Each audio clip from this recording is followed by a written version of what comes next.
Nous allons parcourir les principaux enseignements du premier baromètre économique du secteur des services à la personne avec le dirigeant de l'entreprise qui l'a mené, Pascal Lévy, qui dirige Galaxy Conseil. Bonjour. Bonjour Frédéric. Peut-être vous présenter, si vous le souhaitez vous-même, et puis présenter Galaxy Conseil, et après on va parler du baromètre. Alors, Pascal Lévy, je dirige et j'ai fondé Galaxy Conseil en 2001. Galaxy Conseil, c'est un cabinet d'expertise comptable et conseil qui est spécialisé, enfin qui a des compétences métiers bien affichées, à savoir l'expertise comptable de façon assez classique, le pilotage d'activité et en particulier le pilotage de gestion, tout ce qui est accompagnement RH, et on accompagne aussi nos clients sur tout ce qui est opération de fusion-acquisition. Et plus spécifiquement, on souhaite accompagner nos clients par une connaissance fine de leur secteur. C'est pour ça qu'on s'est positionné maintenant depuis de nombreuses années sur les services à la personne. On doit accompagner environ 60 structures de services à la personne et on doit réaliser ou suivre 1000 salariés par mois dans cette même activité. D'accord. Donc cette année, vous avez mené le premier baromètre, vous avez publié les résultats du premier baromètre économique sur les services à la personne. Déjà, d'où vient l'idée et ensuite, comment a-t-il été réalisé?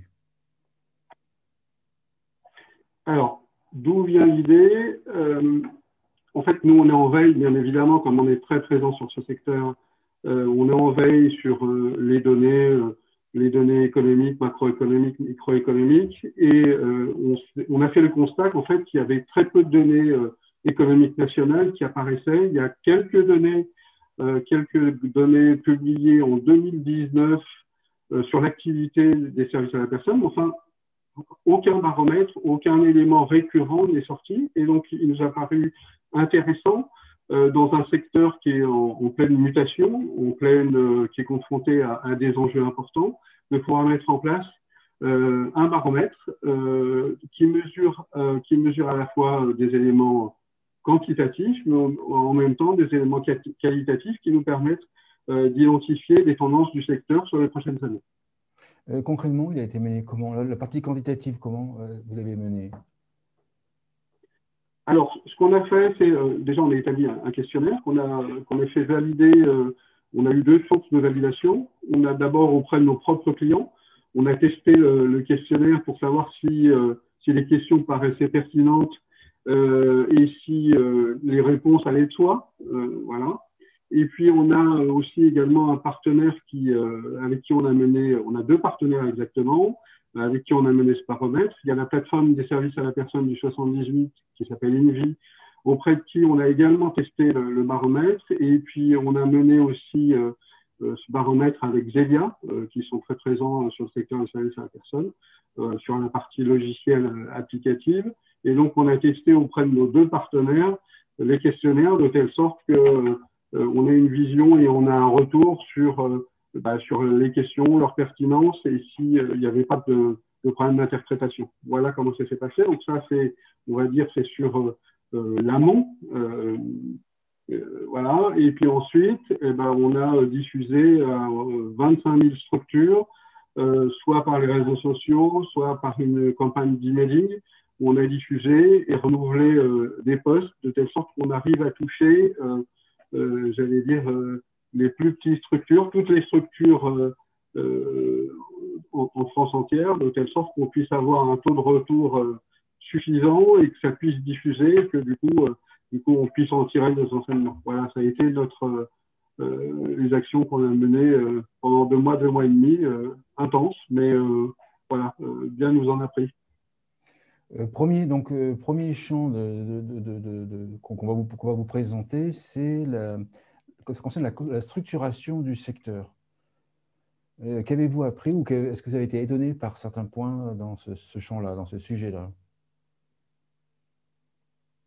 Alors, sur la structuration du secteur, on a eu quand même une grande confirmation. Alors, tout le travail a consisté à vérifier que les personnes, les structures qui nous avaient répondu reflétaient peu ou prou la structure nationale telle qu'on en avait on avait pu identifier. Il y a des données de 2019 qui montrent qu'il y a 43 000 structures de services à la personne en France. Ça représente un peu plus d'1 million de salariés, donc c'est un secteur important. Et la structuration, enfin les réponses telles qu'on les a obtenues, colle à peu près, à peu de choses près, aux données nationales dont on dispose. Je vais préciser, on a eu 15% de réponses de la part des structures associatives, et là, on est exactement dans la même proportion au niveau national. Et puis, on a eu 81% des réponses structures privées. Alors, ce qu'on entend par structure privée, c'est sociétés commerciales et franchisées. Et de ce point de vue-là, on s'approche tout à fait des données nationales dont on se dispose. Donc, une structuration en termes de structure juridique qui correspond à la structuration nationale, et puis une analyse fine sur l'effectif. Et là, on a une confirmation de ce qu'on nous on voit, j'allais dire, sur le terrain, dans l'accompagnement qu'on réalise. C'est un secteur qui est extrêmement atomisé. Ce que j'entends par là, c'est qu'il est composé essentiellement de structures TPE, de moins de 50 personnes. Alors, ce qu'il faut savoir, c'est le secteur associatif, 43% du secteur associatif compte plus de 50 salariés, mais seulement 15% des structures commerciales ont plus de 50 salariés. Donc, en fait, des très petites entreprises qui sont en plein développement compte tenu des besoins qui sont exprimés, mais sans pour autant atteindre, à mon sens, une notion de taille critique sur lesquels, effectivement, qui répondent aux enjeux de demain. Hein, les enjeux du domicile, ils sont importants. On peut les lister. Il y a bien évidemment des enjeux sociaux et sociétaux. Il y a tout ce qui concerne la famille, tout ce qui est la garde d'enfants, pour lesquels il y a des besoins criants en France. Il y a tout l'aspect, j'allais dire, bien-être et le fait de pouvoir confier le ménage et le repassage pour les actifs à une société de service à la personne. Et enfin, et c'est là le grand choc auquel on doit s'attendre, c'est effectivement la population des plus de 75 ans va être amenée à doubler d'ici 2040. Et donc l'idée, c'est comment les structures vont répondre à ce choc, dans la mesure où le nombre de personnes à accompagner va être de plus en plus important. On sait que les personnes dépendantes souhaitent rester à domicile majoritairement. Et donc, l'idée, c'est d'analyser comment le secteur est structuré aujourd'hui. Est-ce qu'il est capable d'absorber ce choc démographique et d'y répondre demain? C'est ça qu'on voulait identifier. Donc, notre réponse, c'est aujourd'hui, il est principalement composé de TPE, en croissance certes, mais de TPE. Et on peut effectivement s'interroger sur la capacité de ce secteur à répondre aux besoins de demain. On s'interroge et effectivement, même si il y a un certain nombre de mouvements qu'on a détectés, dont on reparlera plus tard, ont été identifiés, on est encore, je dirais qu'on n'est pas encore prêt. Depuis votre vision d'expert comptable, vous avez une idée de la taille critique que l'entreprise devrait avoir pour pouvoir être à l'aise dans ce secteur?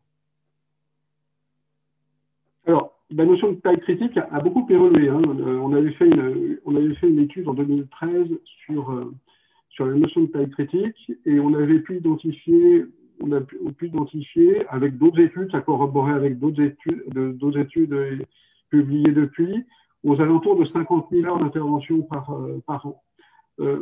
J'ai tendance à considérer, et ça, on partait de l'analyse du fait qu'il fallait un certain volume pour qu'économiquement la structure puisse absorber l'ensemble des dépenses liées à la mise en œuvre de la qualité notamment, à l'accompagnement nécessaire. Et donc, on avait pu identifier qu'au-delà de 50 000 heures, on arrivait effectivement à trouver une rentabilité qui était correcte. Moi, j'aurais tendance à dire que compte tenu des enjeux, cette notion de 50 000 heures d'intervention par an a évolué. Pourquoi? Parce que les enjeux sont considérables, parce que sans doute, il va falloir mettre beaucoup de coordination dans les services, qu'aujourd'hui, il y a un certain nombre d'acteurs, il y a sans doute des bouquets de services à créer ou à imaginer. Et donc, ça va nécessiter de la coordination, ça va nécessiter aussi de compléter l'offre des acteurs du domicile, avec sans doute des alliances à opérer. Vous avez interviewé il n'y a pas très longtemps Europe Assistance avec la téléassistance à domicile. Et effectivement, aujourd'hui, je pense qu'il y aura sans doute une offre à proposer. Et cette offre va nécessiter plus de coordination, plus de moyens. Et j'aurais tendance à considérer que aux 50 000 heures qu'on avait envisagées il y a quelques années, il faudrait sans doute répondre plutôt à 100 000 heures qui permettraient de la coordination, de faire jouer d'autres partenariats et d'autres acteurs plutôt que 50 000 heures. Voilà, l'idée, c'est cette notion de taille critique à évoluer dans le temps avec l'évolution des besoins, l'évolution des technologies et puis la compréhension au fond des métiers du domicile. Toujours sur la structuration, souvent on dit les associations sont en milieu rural, là où ne veulent pas aller, ou là ne peuvent pas aller les privés. Est-ce que c'est quelque chose que ça a noté ou l'inverse? Alors, oui, je confirme. Alors, je vais confirmer et je vais compléter. En fait, les associations vont souvent dans les zones blanches, c'est parfaitement exact. Et donc, il relève bien de la responsabilité collective que l'ensemble des personnes dépendantes trouvent une solution à domicile. Et donc, les associations y répondent favorablement. Alors, au prix effectivement de coûts d'exploitation plus importants. Hein, quand on va dans les zones rurales, on a plus de frais de déplacement, plus de temps de déplacement. Et donc, il y a un coût qui est supporté par les structures, ce qui n'est pas anodin en termes de coûts et en termes de résultats. Mais elles interviennent aussi, et c'est souvent oublié, dans les zones urbaines défavorisées. C'est-à-dire qu'on compte à travers la France tout un tas de zones urbaines défavorisées. Dans les quartiers, souvent dans des quartiers dits chauds ou des quartiers fortement défavorisés, et on s'aperçoit que peu ou pas de sociétés commerciales souhaitent intervenir pour des raisons qu'on peut comprendre, qui sont d'ordre, j'allais dire, sécuritaire. Effectivement, les intervenantes parfois refusent d'aller dans ces quartiers, mais en même temps parce que sur ces secteurs, enfin dans ces quartiers, les personnes et les bénéficiaires ont peu de moyens et donc peu de reste à charge. Et donc, le prix d'intervention qui est refacturé est faible. Et dans ce cas-là, souvent, ce sont les associations qui font le job et pas les structures commerciales. Donc, effectivement, les associations couvrent une partie des besoins de la population en zone blanche, mais il ne faut pas oublier aussi les zones urbaines défavorisées, et notamment certains quartiers. C'est assez prégnant. Hein, j'ai réalisé un certain nombre d'audits pour le compte des conseils départementaux, et cette donnée-là revient de façon récurrente. Donc, effectivement, elle couvre tout un tas de besoins que les sociétés commerciales ne couvrent pas, et parfois à des coûts d'intervention plus importants et des prix refacturés plus faibles. Donc, il y a une vraie problématique. Elles répondent à un besoin non couvert. Et aujourd'hui, les aspects tarification ne permettent pas de répondre à ça. Est-ce que vous avez noté, puis aussi votre vision d'expert comptable, est-ce que vous avez noté que les associations sont fragiles économiquement ou plus fragiles économiquement que le privé? Et est-ce que ça vient, comme certains disent, d'une mauvaise gestion? Alors, je pense qu'il faut pondérer beaucoup. Ouais, je provoque un peu ma question. La question est un peu provocative, bien sûr. Non, je ne réponds jamais aux provocations.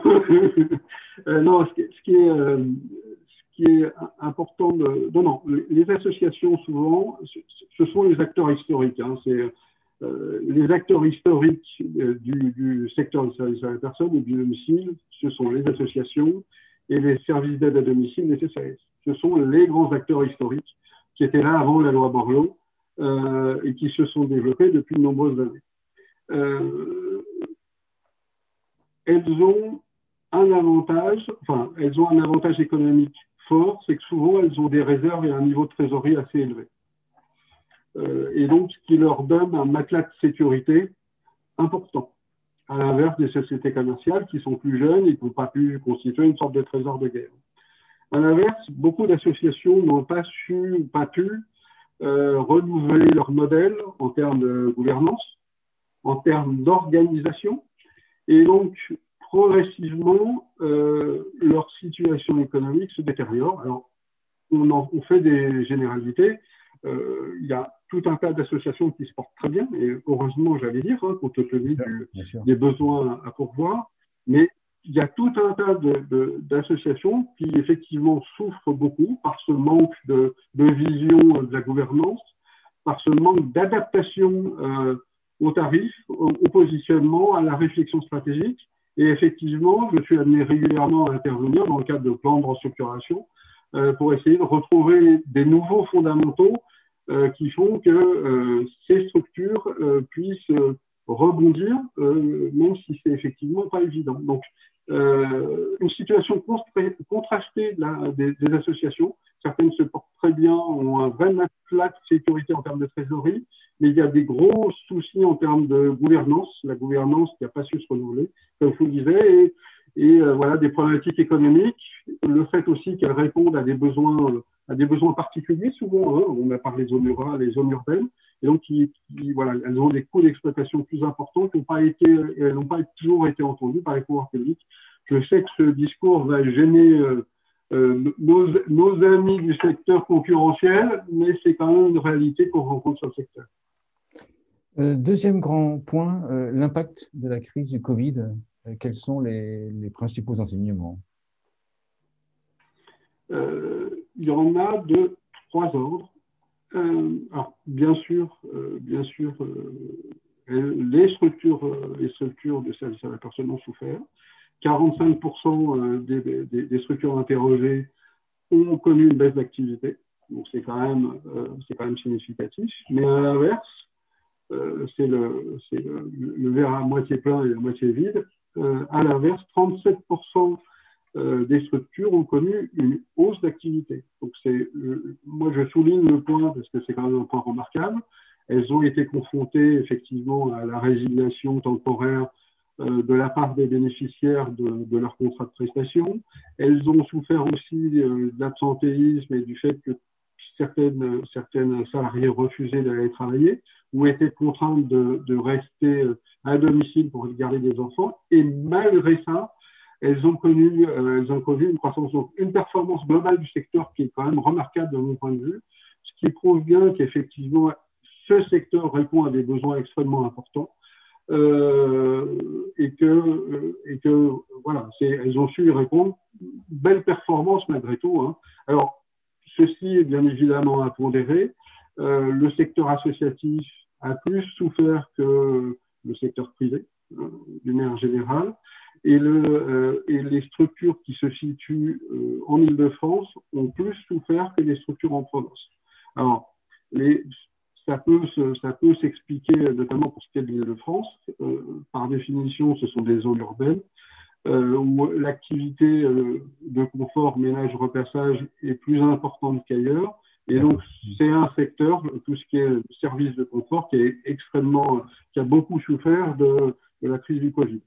Un autre point aussi, c'est effectivement 100% des structures interrogées qui sont spécialisées dans la garde d'enfants ont connu une baisse d'activité, assez logique. Hein. On est confiné, on garde les enfants à domicile et donc on n'a pas recours à la garde d'enfants. Voilà, une performance globale du secteur qui est, de mon point de vue, remarquable, avec effectivement quelques points à relever, entre une différence entre l'Île-de-France et la province, et puis le secteur spécifique de la garde d'enfants qui a plus souffert que les autres. Un petit point qui me paraît aussi important à relever, c'est qu'on s'aperçoit que les structures d'aide à domicile qui ont une offre plus complète, où il y a une offre de soins infirmiers en complément, ces structures-là ont beaucoup moins souffert, puisque 70% de ces structures-là n'ont pas connu de baisse d'activité, ou au contraire ont connu une hausse d'activité. Donc voilà, est-ce que c'est précurseur sur une évolution de l'offre plus large? Moi, je le pense, j'ai tendance à le penser. Il faudra voir sur les paramètres suivants. Hein, on sera sur un temps long pour voir si effectivement cette composition de services, offre de services, services à domicile plus soins infirmiers et l'offre gagnante sur les prochaines années. Voilà ce qu'on pourrait dire sur 2020. Intéressant. À part le côté santé, enfin offre infirmière, etc., il y a d'autres types de structures qui ont réussi à faire croître leur activité?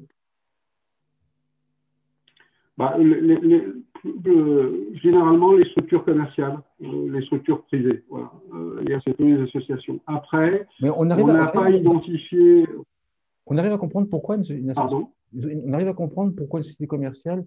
Alors, il y a une raison derrière? Oui. Alors, enfin, oui, on a un début d'explication, on a une explication qu'on met en avant.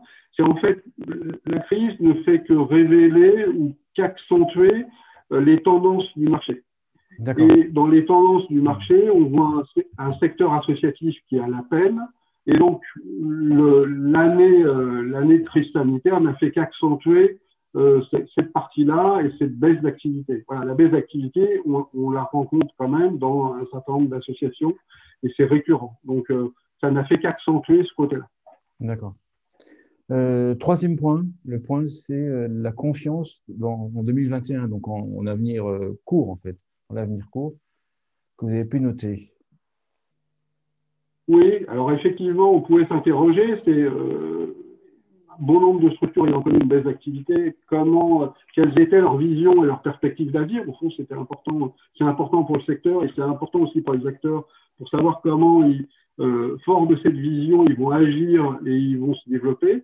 Et 67% des structures interrogées ont effectivement confiance dans l'avenir. Alors cette fois, j'allais dire toute forme juridique confondue, que ce soit les associations ou le secteur privé, ils ont une vraie vision positive et une vraie confiance dans l'avenir, ce qui est, de mon point de vue, important parce que ça conditionne pour beaucoup le dynamisme de ce secteur-là et le fait qu'ils aient une vision positive va les amener effectivement à être plus actifs et faire preuve de plus d'activité et d'opportunités, savoir saisir les opportunités qui peuvent se présenter à eux. Donc, j'ai trouvé que cette réponse était intéressante et était pleine de… Voilà, moi, j'étais enthousiaste à voir cette réponse-là du secteur, de la part du secteur.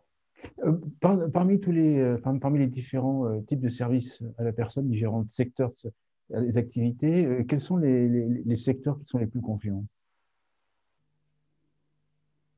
Les plus concurrents? Les plus confiants. Bon, il y en a deux.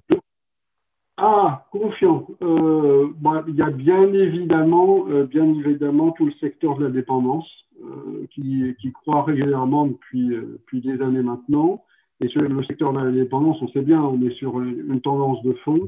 Et on voit voilà, et c'est conforme à ce qu'on attend. On voit qu'il y a une évolution avec un vieillissement de la population.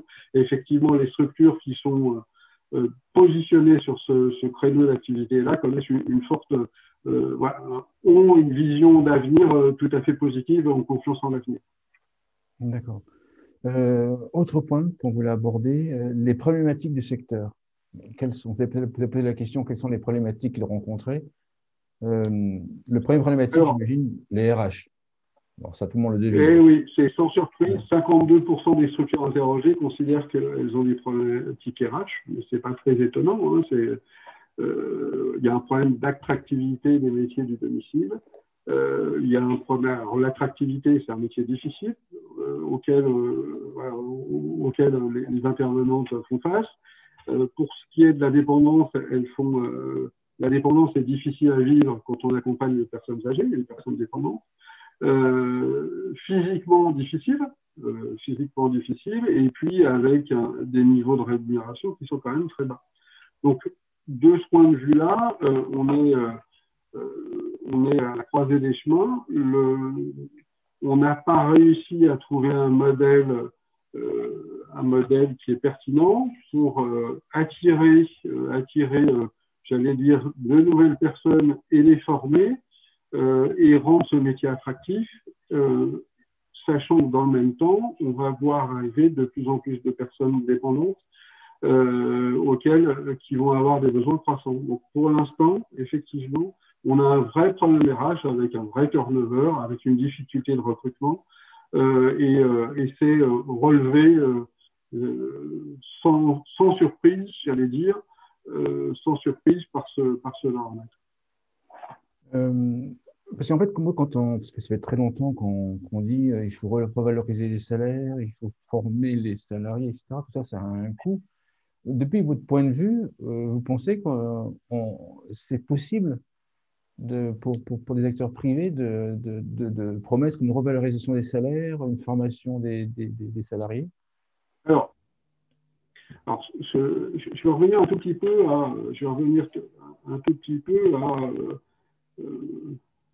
aux 2 dernières années et aux annonces qui avaient été réalisées. On a un problème déjà de solvabilité en termes de dépendance dans la mesure où les tarifs conventionnés par les conseils départementaux ne sont pas uniformes.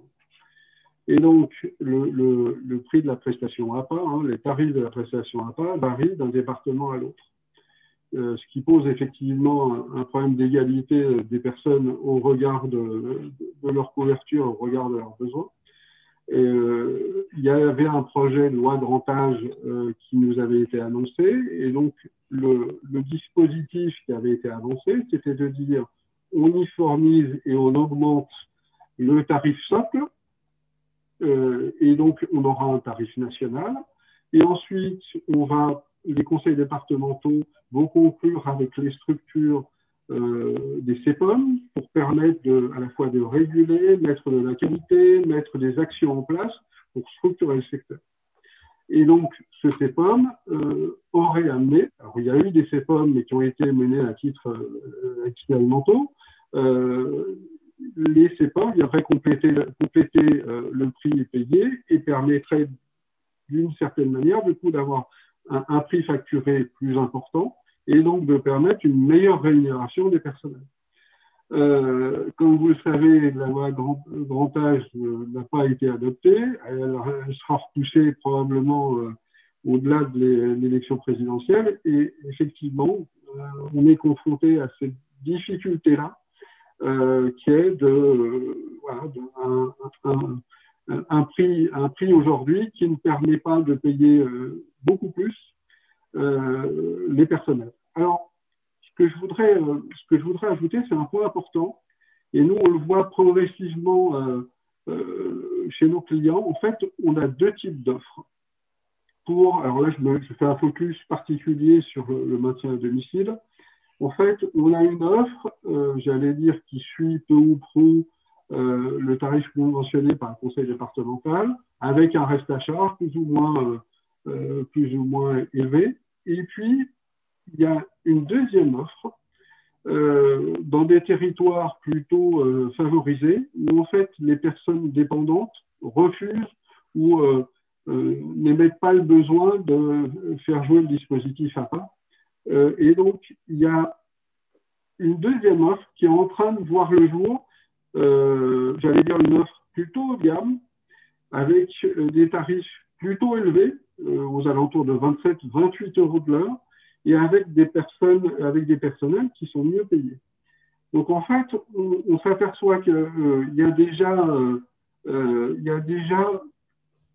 en germe une double offre, une offre haut de gamme destinée aux personnes favorisées, et puis une offre pour tout à chacun, où là, cette fois, effectivement, on a du mal effectivement à fidéliser les personnels dans la mesure où on a un manque d'attractivité. Je pense que c'est important de le souligner, il n'y a pas une offre, il y en a 2. D'accord. Et je pense que c'est discutable, et comme quoi le chemin qui tendrait à augmenter le tarif, à avoir une meilleure prise en charge globale et mieux rémunérer les personnels, effectivement, si on veut répondre aux besoins, il va falloir passer par là. Voilà. D'accord. Autre problématique qu'ils ont déclarée, qu'ils ont présentée. Alors, les autres problématiques sont des problématiques essentiellement associatives liées au financement. Effectivement, il y a un problème de financement et un problème de baisse d'activité qui a été relevé en grande partie par le secteur associatif. Comme on l'a dit tout à l'heure, elles pratiquent souvent un tarif inférieur aux sociétés commerciales et ont des coûts d'intervention plus importants, soit parce qu'elles se trouvent dans des zones blanches, soit parce qu'elles ont un tarif de base plus faible, sans reste à charge et qu'elles interviennent dans des zones urbaines défavorisées. Donc effectivement, il y a un problème de financement, c'est des coûts d'exploitation plus importants, des tarifs plus bas, et en fait, les modalités de tarification aujourd'hui ne répondent pas à ces besoins et à la situation des associations. Donc effectivement, elle pose le point de façon prégnante. Un autre point qui a été détecté aussi dans ce baromètre, c'est quand bien même les structures associatives ont signé un CEPOM sur l'année 2020, ces structures considèrent que le CEPOM n'est pas une réponse à leurs difficultés de financement. En gros, ça ne suffit pas. Donc c'est un point important, il va falloir travailler sur le tarif le SAP, sur le CEPOM, peut-être sur reste à charge pour arriver à avoir effectivement un vrai équilibre financier, pouvoir répondre à l'ensemble des besoins de la population, que ce soit des zones blanches, que ce soit des zones urbaines et défavorisées, et toutes les autres zones qui aujourd'hui sont plutôt l'apanage des sociétés privées. De votre point de vue, alors bien sûr, il y a des associations qui fonctionnent très très bien, comme je sais pas, on va citer l'Abrapa ou je sais pas, le réseau APA en Alsace. Est-ce que d'une manière générale, vous pensez que les associations, alors hors exception, celles qui fonctionnent bien, vont résister dans les prochaines années? Si elles ne font rien, elles ne vont pas résister, non. Ce que je veux dire, c'est il y a effectivement une vraie réflexion à avoir en lien avec les collectivités territoriales. Hein. C'est effectivement, il va falloir qu'elles se posent la question de savoir si, comment elles se positionnent stratégiquement. Est-ce qu'elles continuent à se positionner sur le secteur défavorisé, sur des secteurs défavorisés ou des zones blanches, et comment les collectivités territoriales répondent à ça. Donc, c'est un point important. Comment éventuellement elles peuvent compléter leur offre de services, c'est un autre point important. Et puis, elles vont devoir aussi renouveler la gouvernance. On s'aperçoit que il y a un problème de renouvellement de gouvernance et il va falloir que certains passent la main pour insuffler, j'allais dire, une nouvelle dynamique et puis une nouvelle façon de travailler qui soit à la fois plus moderne et plus en adéquation avec l'évolution du secteur. Dernier point, les projets. Vous avez questionné sur les projets, s'ils avaient des projets. Donc, la réponse? Alors, 30% des structures interrogées n'ont pas de projet, ce qui interroge aussi sur le fait qu'il y a une sorte de sidération, sans doute liée à la crise Covid, mais en même temps, dans un secteur en pleine évolution, ne pas avoir de projet me paraît pour le moins dangereux. Donc, il y a sans doute une réflexion stratégique à mener par ces structures-là. Les autres grands projets sont procéder à des opérations de croissance externe pour ce qui est structure commerciale et de rapprochement entre associations. 25% des structures qui ont répondu souhaitent se positionner soit sur une opération de croissance externe, soit sur une opération de rapprochement. Donc là, c'est une vraie tendance forte du marché. Dans le même temps, ce qu'on constate, c'est qu'il n'y a que 13% des structures, des dirigeants de structures qui souhaitent vendre à l'avenir. Donc, quand il y a 25% qui souhaitent acheter et 13% qui souhaitent vendre, on va nécessairement avoir des déçus d'une part et puis une augmentation des prix. Aujourd'hui, c'est plutôt le vendeur qui a la main. Voilà, tout le monde cherche que vous regardez les réseaux intégrés, les structures franchisées ou les structures indépendantes, tout le monde cherche aujourd'hui à acheter des structures. Voilà, donc les projets, consolider son acquis et consolider son activité à travers une opération de croissance externe, principalement. Et puis, certaines ont aussi comme projet de mettre en place des équipes autonomes. Ça nous a paru intéressant. Alors, on était assez déçus quant aux résultats. Sur les près de 300 structures qu'on a interrogées, seules 3 ont prévu de mettre en place des équipes autonomes et n'ont pas de projet RH innovant. Ce point-là sera à suivre à double titre. Est-ce que l'équipe autonome, l'organisation équipe autonome fonctionne et est-ce qu'elle prend sur le secteur? Et du coup, est-ce qu'elle apporte une réponse véritablement, j'allais dire, au mal-être des intervenantes et aux besoins de valoriser ce métier? Ou est-ce qu'à l'inverse, ça reste confidentiel? Et donc, ça sera des éléments à mesurer. Voilà, équipe autonome aussi. Et puis, une troisième, alors, comme projet, c'est beaucoup de structures franchisées souhaitent rester dans leur réseau. Visiblement, ils y sont bien. Le réseau répond parfaitement à leurs attentes. Et donc, une structuration qui va continuer à se faire autour des réseaux de franchisés. J'ai une question qui me vient sur la taille critique sur les franchises. Est-ce qu'il y a, d'après vous, est-ce qu'il y a une taille critique pour un réseau de franchisés national? Est-ce qu'avec, je ne sais pas, 90 franchises, on peut se dire qu'on a une taille critique sur le niveau national? Alors, vous savez que sur le secteur qui s'est le plus regroupé, c'est justement le réseau de franchise. Hein. Il y a eu des opérations, il y a des opérations importantes. La Poste a pris une participation significative dans Axéo. Voilà. Sodexo a développé son propre réseau. Europe Assistance a pris aussi une participation dans ProSenior. Donc, effectivement, il y a eu des grandes manœuvres réalisées au niveau du secteur de la franchise. Aujourd'hui, un réseau de franchisés en dessous de 80 ou 90 agences n'a pas vocation, à mon sens, à survivre.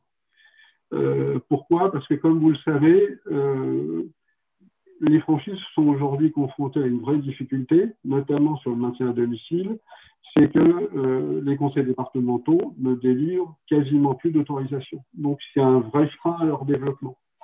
Et donc, elles vont devoir y répondre par la nécessité absolue de consolider et donc de se rapprocher. Et donc, de ce point de vue-là, les petits et moyens réseaux, à terme, de mon point de vue, vont sans doute être achetés par des réseaux plus importants. L'idée, c'est effectivement d'avoir une couverture nationale. Et qui dit couverture nationale sous-entend qu'il faudrait avoir au minimum 2 à 3 agences dans chaque département. Je vous laisse faire le calcul. Effectivement, les réseaux de moins de 100 agences sont des réseaux qui sont destinés sans doute à être achetés à terme. Voilà, ce qui fera les joies de leur actionnaire actuel. Et il y a ce phénomène-là, puis aussi je trouve qu'il y a aussi des réseaux qui ont le même nombre de franchises depuis 15 ans ou 10 ans, et elles disent toujours que bah voilà, cette année, il y a eu 10 nouvelles franchises. Donc en fait, il y a une sorte de turnover dans les franchises. Vous avez noté ce phénomène aussi? Alors non, pas du tout. En revanche, pas du tout. Comme je vous ai dit, hein, sur les 72 franchisés qu'on a interrogés, 2 nous ont répondu vouloir changer. Donc, nous, à l'inverse, on a noté une grande fidélité de la part des franchisés. Alors, pour tout vous dire, dans notre clientèle, on a bon nombre, bien évidemment, d'agences franchisées. On le constate aussi. Donc, ça vient confirmer ce qu'on pensait aussi. Voilà. Pour conclure, 2 signaux faibles, notamment sur pas d'innovation en RH. Alors, bon, alors oui, alors, de ce point de vue-là, on est peu d'innovation quand près de 300 structures nous répondent et seules 3 ont un projet, annoncent un projet d'équipe autonome.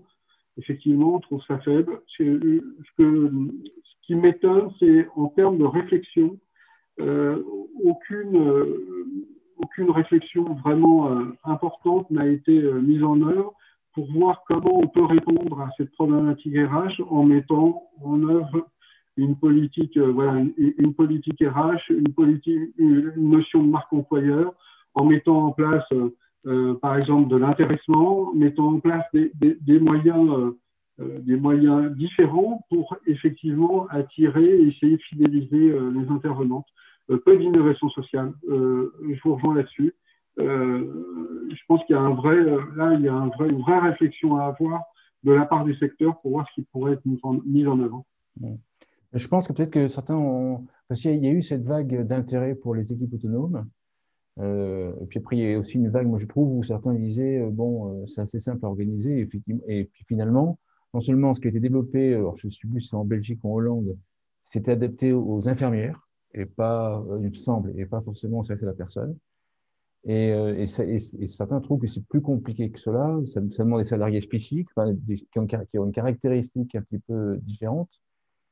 Bref, c'est pas aussi facile à mettre en place. Hein, oui, c'est pas simple. Alors, je ne dis pas que la panacée, c'est l'équipe autonome. Ce que je relève, c'est qu'au fond, d'un point de vue d'innovation sociale et l'organisation du travail, on a identifié aucun signal faible qui permette de dire, voilà, il y a des tentatives de changer l'organisation du travail, de la modifier, de mettre en œuvre une marque employeur, de mettre en œuvre un accord d'intéressement qui permettrait du coup de dire, oui, les structures vont dans le bon sens, elles se saisissent vraiment de ces problématiques et essayent d'y répondre. Là, en fait, mis à part les équipes autonomes, on a pointé du doigt aucun élément rassurant de ce point de vue-là. C'est plutôt ça qui me chiffonne. L'équipe autonome n'est pas en soi une panacée, mais c'est le manque d'innovation et le manque de projets d'un point de vue RH qui nous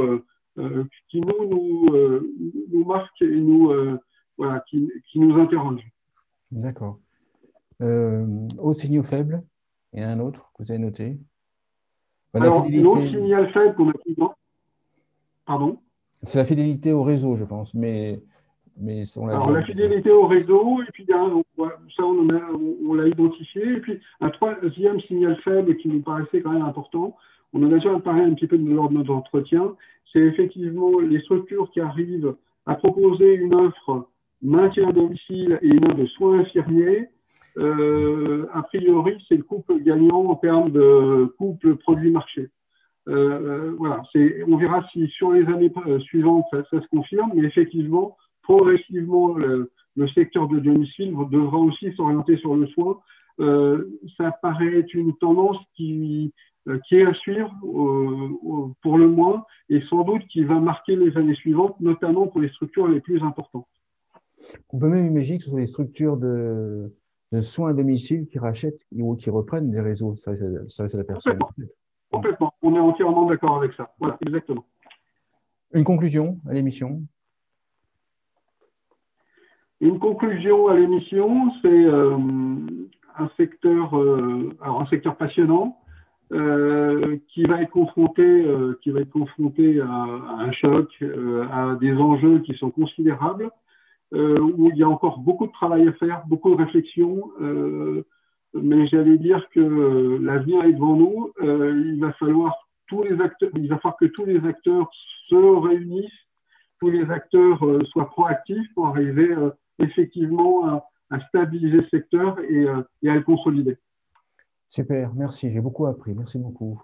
Merci Pascal Lévy d'être le dirigeant de Galaxy Conseil et vous avez réalisé le premier baromètre économique du secteur des services à la personne. Merci beaucoup. Merci et à l'année prochaine.